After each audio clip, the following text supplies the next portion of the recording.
Yeah. So first I'll start with Weierstrass approximation theorem. So it basically says that if we have a continuous function on a real valued function on a comma b, closed interval a comma b, then we can approximate it with polynomials. And this approximation is uniform, like the convergence. So it basically says that if we consider set of all continuous functions on a comma b, then polynomials are dense in this, polynomials with real coefficients. Okay, so we can actually assume that this interval a comma b is actually 0 comma 1, because we can just shift the interval domain by just by this. So we shall define b subscript n of g as this polynomial for a given real valued function g. Let's define the b subscript n of g as this polynomial. So this is basically just a binomial expansion of x plus 1 minus x power n, and like quotients are those, and like we are multiplying g of k by n for each quotient. So this is called nth Bernstein polynomial of the function g. So now consider the difference of nth Bernstein polynomial of f at x and f of x. So by we can just by simple manipulation we can see that it will be less than or equal to this. But here we use triangle inequality. Now, since the function f is continuous and 0 comma 1 is compact, so f is uniformly continuous on this 0 comma 1. So also f of 0, the image of f will be compact, so it is bounded.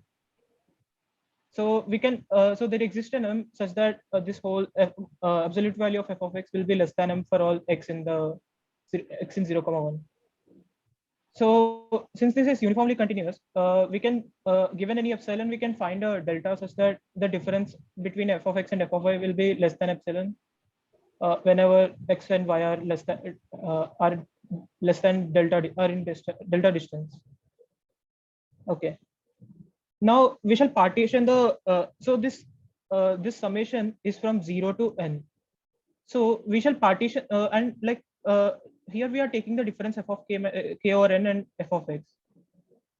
So we shall partition the the set 0, 1, 2, 3, so on n into two parts. First set is set of all k's is that k over n and x are at are less than delta distance apart, and the S2 second set is basically the remaining set. Now, if we can so first the evaluation of the above sum on values of k in S1 will be just this thing, because since like k over n minus x is less than delta, so f of and f is uniformly continuous, and the delta we chose was such that f of x minus f of y is less than epsilon whenever x minus y is less than delta. So this f of k over n minus f of x will be less than epsilon. And so this basically becomes summation epsilon times summation k in S1. Sorry, I forgot to include the binomial term here. So this will be less than or equal to summation over whole set 0 to n, and that summation is basically just equal to x plus 1 minus x power n, which is equal to 1. So this sum will be less than epsilon. Now consider the summation over S2. So delta square times the summation over S2. I can take the delta square inside. So like on S2, delta square is so on S1, k over n minus x is less than delta. So on S2, absolute value of k over n minus x is greater than or equal to delta. So this summation will be less than or equal to k over n minus x square times the rest of the thing. And since f is we already saw that f is bounded, so and this m is the bound, so f of k over n minus f of x will be less than or equal to 2m. Okay, so now okay, so this will become 2m times this summation over k over s2. So S2 is subset of 0, 1, 2, 3, so on n. So this summation will be less than or equal to 2m times summation k equal to 0 to n and this thing. And this summation will be equal to x times 1 minus x over n. This can be evaluated by some manipulating binomial expansion here. So this is the proof for that. So consider the summation. Consider the binomial expansion of x plus y power n. Now, if I take the partial derivative with respect to x and multiply it with x again, I will get this. And if I do the same thing again, I get this expression. Now just substitute y equal to 1 minus x, and then I get these identities, 3 identities. And then like finally just opening this k over n minus x whole square, and then like substituting these identities, I get this summation will be equal to x times 1 x minus 1 over n. So this summation over S2 is less than or equal to 2m times this x minus 1 by x over n. But x is between 0 and 1. So x times 1 minus x is less. Maximum value of x times 1 minus x is 1 by 4. So this thing is less than or equal to 1 by 4. And so S2 summation over S2 will be less than or equal to m over 2n. So since this one is actually delta 2 times the summation over S2, so I just take the delta square. So I just take the delta square to the right side and I get this inequality. Now I can choose a large enough n such that this right side term will be less than epsilon for all n greater than or equal to this large n. Now if I combine the summations over S1 and summation over S2, I get this difference will be less than 2 epsilon for all n greater than or equal to n. So this implies that b subscript n of f converges to f pointwise as n goes to infinity for each point x. Also observe that the choice of n here is actually dependent on m and delta and doesn't depend on x. So n is independent of x. So this convergence is actually uniform convergence. So that proves the Weierstrass approximation theorem. And there's a like we can interpret this Bernstein polynomial as so like if we consider the binomial distribution, this Bernstein polynomial is basically expectation of f of y by n, where y is the nth binomial distribution with probability x, and this thing is just difference of expectation and f of x. And this thing is basically probability of here we can we can evaluate this second sum using Chebyshev's inequality, and we can do the whole thing again, yeah, in that way as well. Okay. Now, okay, so before proving this Weierstrass theorem, let's define few terms. So an algebra. Go a bit slowly. Okay, you went very fast, but that's okay. I think you are not going to use Weierstrass theorem to prove Sloan-Weierstrass theorem, I believe. I'm using it at a, I'm using it for small, approximating absolute value of x. So. Oh, you are using it. You can prove it. I mean, that can be done without Weierstrass approximation as well. But anyway, so you went a bit fast, but at least go slowly from here onwards. Okay. Okay. So an algebra over a field K is simply a K algebra is a vector space over this field along with a bilinear product. So and this algebra is called associative if this product is associative. So for example, if we the set of all polynomials over field K is an associative K algebra. So okay, and we call a non-empty subset of a K algebra a K subalgebra of A if it is K algebra on its own with the operations inherited from the algebra A. And it can be easily verified that if we are given a non-empty subset of an algebra A, and that subset will be a subalgebra if and only if it is a vector subspace and is closed under this product. Okay, so for example, if we consider the set of all polynomials with only even degree monomials present in them. So that forms a subalgebra of the kx. Okay, coming to the main theorem. So Stone-Weierstrass theorem says that if we have a compact Hausdorff space, so okay, before this, set of all continuous functions over a set of all continuous real valued functions over a over any space, topological space, actually forms an algebra. So and we can actually like since and if the space is compact, we can actually equip it with supremum norm. So so it will be a metric space. Okay, so also okay, so if A is a closed subalgebra of this continuous function space that separates points. By separating point, we mean that for any 2 points x and y in the distinct points x and y in x, there is a function f in this algebra A such that f of x and f of y are not equal. So if it separates points, then either A will be equal to the whole space, or it will be equal to set of all functions such that the function evaluates to 0 at x naught for some x naught in x. So for some fixed x naught in x. Okay, before proving this, we need to prove few lemmas. So okay.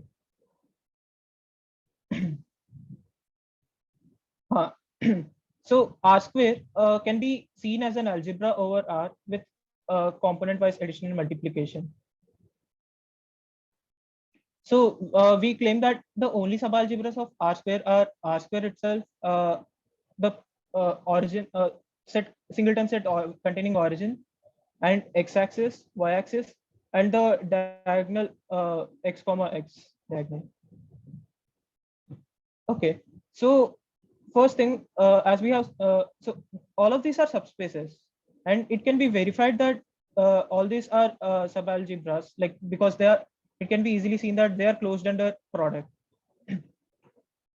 So it is only we are only left to prove that these are the only subalgebras. So since a subalgebra needs to be a subspace as well, we have since the R square has dimension 2, there is only one subspace with dimension 0, namely this singleton set with origin, and only one subspace with dimension 2, this R square.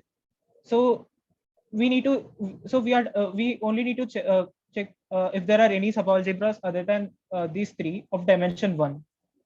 Suppose A is a subalgebra of dimension 1. Okay, so it will be spanned. So the basis contains only one element, say A comma B. So either A or B should be non-zero, because like if both of them are 0, then it will be a singleton set 0 comma 0 and its dimension would be 1.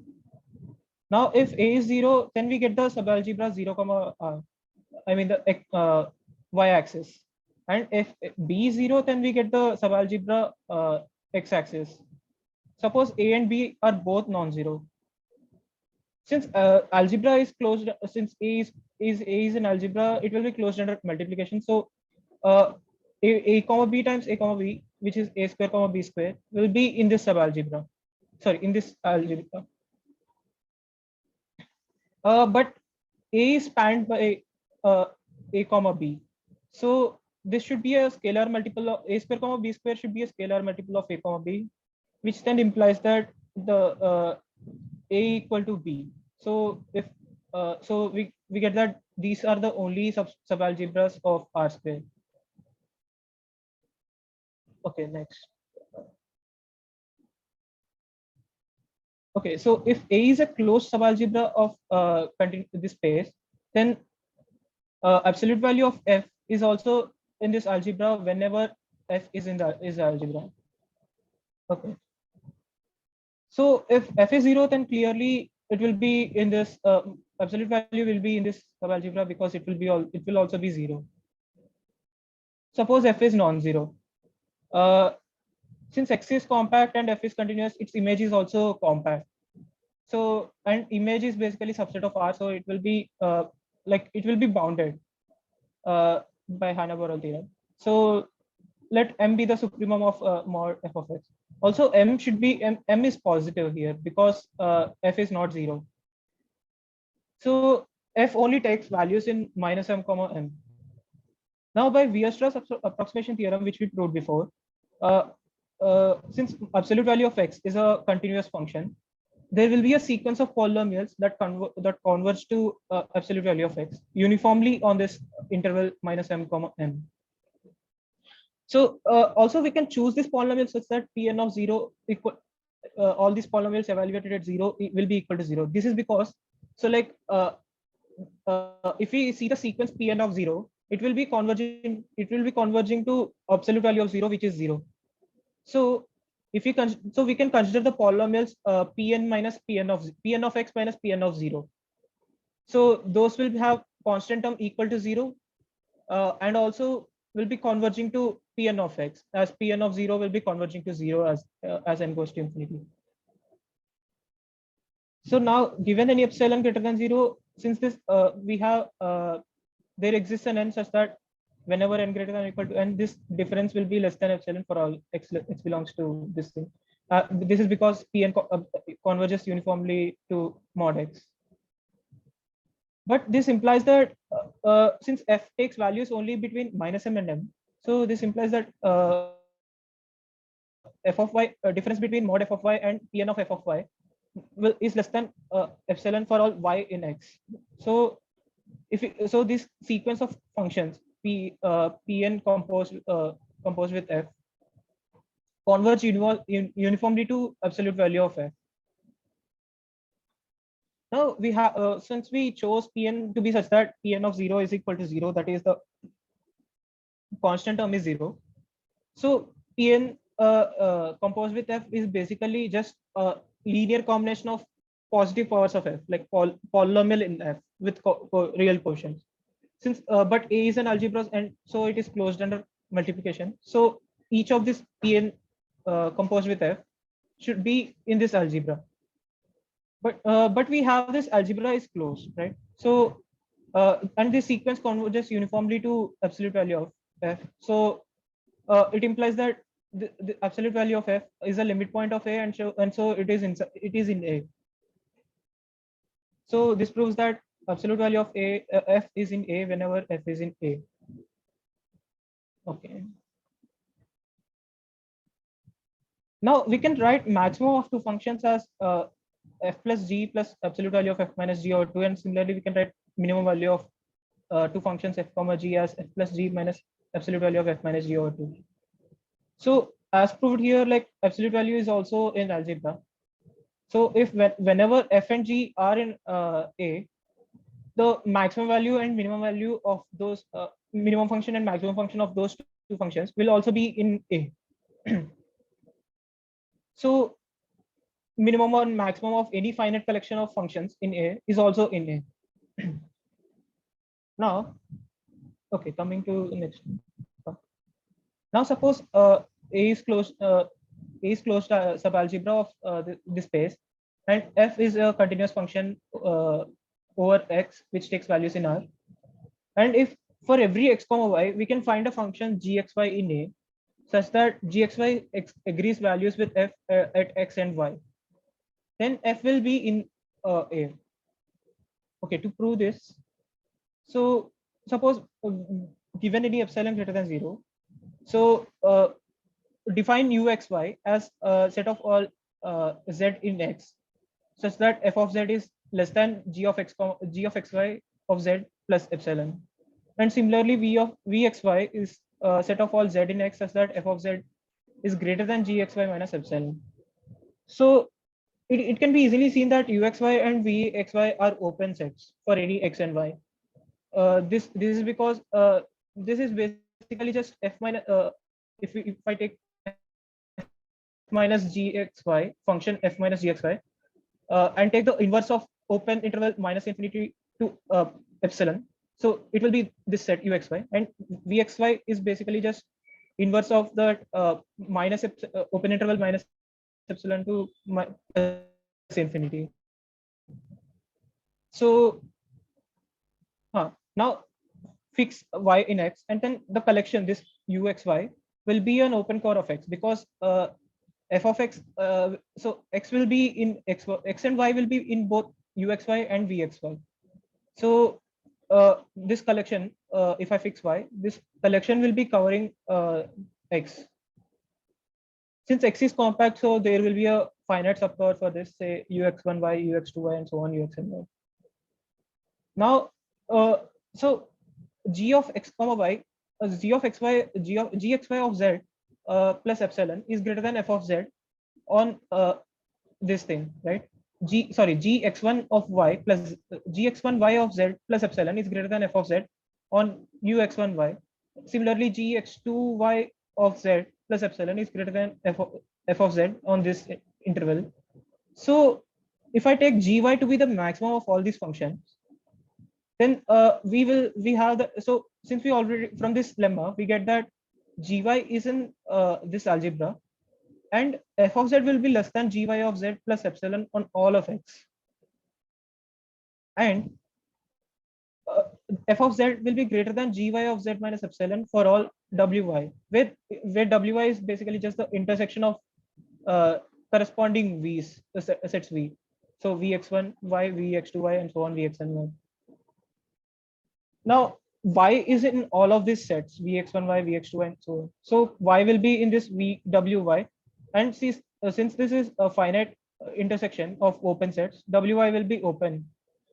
So if I consider the collection wy for all y in x, it will be an open core of x. So since x is compact, again it has a finite subcover. Now if I define g to be minimum of all this gy1, gy2, and gyn, we get that g will be in algebra A, because from the above lemma. Also, gy1, gy2 are such that f of z is less than f of z is less than gy1 of z plus epsilon for all z in x. So so it should be so we get that f of z is less than gz of epsilon for all z in x, and also f of z is greater than gy1 of z minus epsilon for all z in wy1, and similarly f of z is greater than gy2 of z minus epsilon for all z in wy2. So we get that f of z is greater than g of z minus epsilon for all z in x. So this implies that the distance between f and g will be less than or equal to epsilon, which implies that f is a limit point of this algebra A. But we chose A to be here. A is closed subalgebra, so f should be in the A. Okay. Now coming to the main theorem, proof of the main theorem. Okay. So for any x and y, for any x not equal to y in x, we define axy as f of x as the pair f of x comma f of y for all f in A. So it can be easily seen that this is a subalgebra of R square. This is because, like, if I consider any 2 points f of x comma y, f of x comma f of y, and g of x comma g of y, their sum will be f plus g of x comma f plus g of y, and their product will be f plus fg of x comma fg of y. So it is closed under summation and product, and it is also closed under scalar multiplication. So it is a subalgebra of R square, and it is non-empty. So yeah. Now axy can, so we already seen that from here subalgebras of R square are only these sets. So axy cannot be 0, 0 as A separates points. So like there will be one, I mean, not like since x and y are not equal, there will be at least one function such that f takes different values at x and y. So it cannot be completely 0, 0. And similarly, it cannot be the diagonal, because like it separates points. So only possibilities are r square, the whole plane, the x-axis and y-axis. Now suppose it is equal to r square for all x comma y. Now consider any function, continuous function on x, real valued continuous function on x. So for any x and y, we have that this axy is all of r square.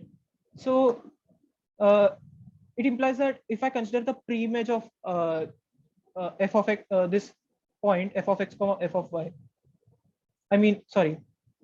So since axy is equal to 0, sorry, axy equal to r square, the whole plane. So uh, there will be a function gxy such that gxy of x and gxy of gxy of y will be equal to this point, right? Uh, so from the above from this claim, we get that f is in A. So since this f we chose was arbitrary, we get that A is actually whole of this space C of x comma r. Now suppose axy is not equal to r square for some x and y in x. So there are only two possibilities left. Either it is x-axis or the y-axis. So in either case, we get that the one of the coordinates will be equal to 0 for all the functions. So we get that f of x not equal to 0 for all f in A. Also, this x naught should be is unique because like A separates points. So if there are 2 points such that f of x both all the functions evaluate to 0 everywhere for these 2 points, then we get then A won't be separating the points, but we have the, in hypothesis we have that A separates the points. So we therefore prove that A is either the whole space, or it is it will be equal to the set of all functions where it evaluates to 0 at x naught for some fixed x naught. Now okay.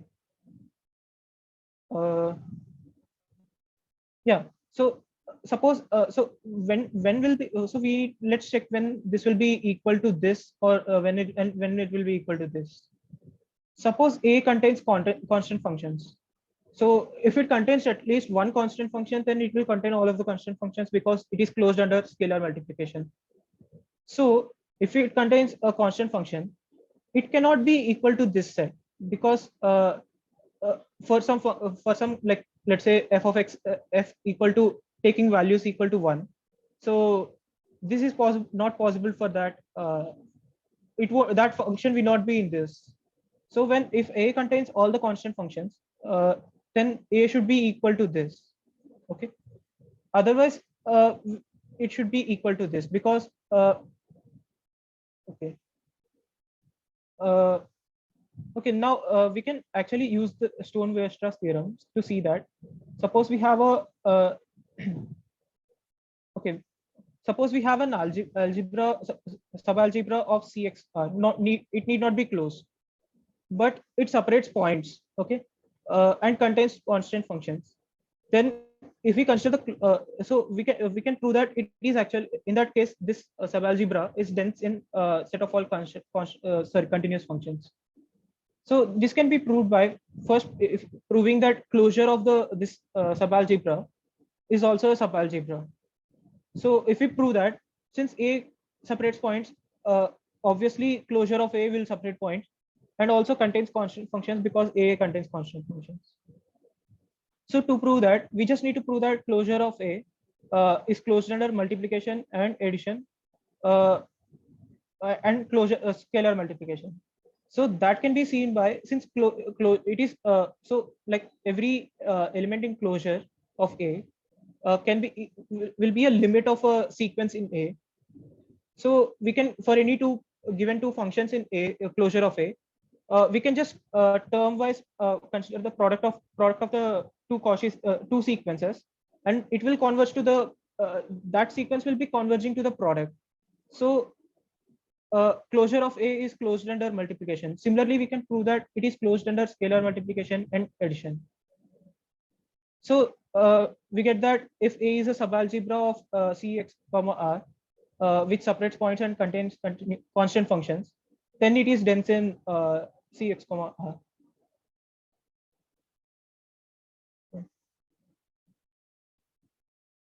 So we can actually use this to prove Weierstrass approximation theorem, but I think like that will be a circular argument because I use Weierstrass approximation theorem here.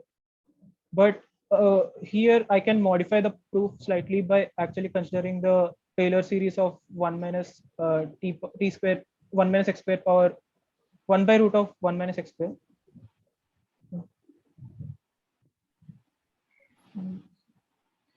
I think you need to approximate square root of x by some polynomials. Yeah. That is you can directly write that, and then you can prove. You want to show mod f is there. For that, you have to prove that square root of f is square root x. That function is can be approximated by polynomial in 0, 1. Yes. Yeah. Anyway, any question? You finish, no? Yes.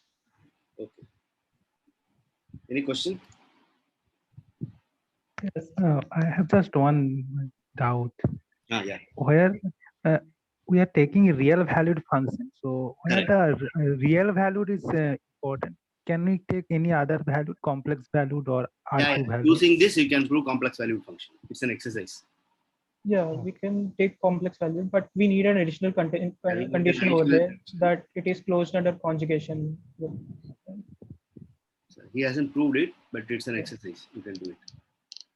You need one more condition that f is there. F is in the algebra, then f bar is also there. So then you can prove.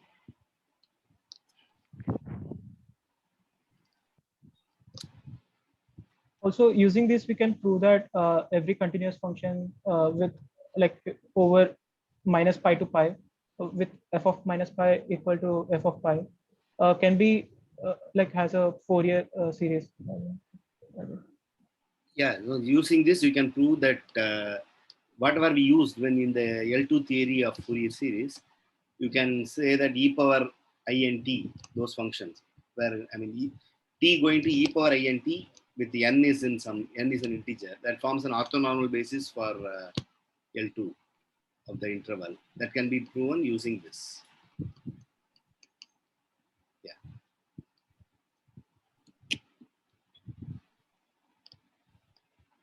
Okay, so see you tomorrow.